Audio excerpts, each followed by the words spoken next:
حسین کسے کہتے ہیں؟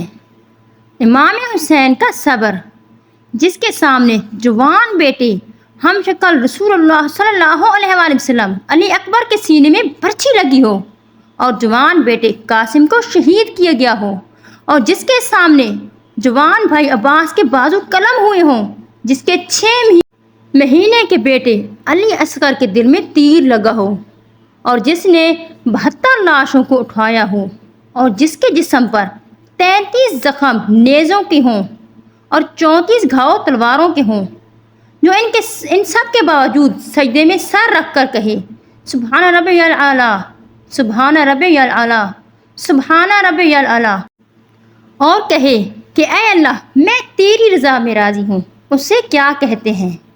اسے حسین کہتے ہیں، اسے ہی تو حسین کہتے ہیں۔ آج ہم شان امام حسن حسین رضی اللہ عنہ کے بارے میں بیان کریں گے۔ عید کا دن تھا۔ امام حسن حسین اپنے نانا محمد صلی اللہ علیہ وآلہ وسلم کے پاس آئے اور فرمایا، نانا جان، سب کے پاس سواری ہے، ہمارے پاس سواری نہیں، ہم کو بھی سواری پر بیٹھنا ہے۔ محمد صلی اللہ علیہ وآلہ وسلم نے امام حسن کو اپنے ایک کندھے پر بٹھایا اور امام حسین کو دوسرے کندھے پر بٹھایا۔ سبحان اللہ! امام حسن اور حسین خوش نصیب ہیں جنہوں نے آپ صلی اللہ علیہ وآلہ وسلم جیسے نانا پایا، اور کہا، حسن بیٹا، میرے سر کے آدھے بال مبارک تم پکڑ لو اور آدھے بال حسین تم پکڑ لو، میں تم دونوں کی سواری ہوں۔ ہائے محمد صلی اللہ علیہ وآلہ وسلم اپنے شہزادوں کو کندھوں پر بٹھا کر گھر سے باہر آ گئے۔ جب باہر یہ منظر حضرت عمر رضی اللہ تعالیٰ عنہ نے دیکھا تو کہا، اے حسن و حسین، تمہاری سواری کتنی خوبصورت ہے۔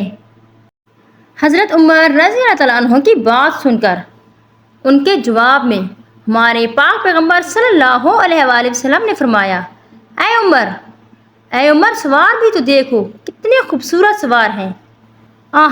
کتنے خوش نصیب بچے ہیں کہ جن کے بارے میں ہمارے پاک پیغمبر صلی اللہ علیہ وآلہ وسلم نے اپنی زندگی میں ہی فرما دیا تھا کہ حسن اور حسین جنت کے سردار ہیں۔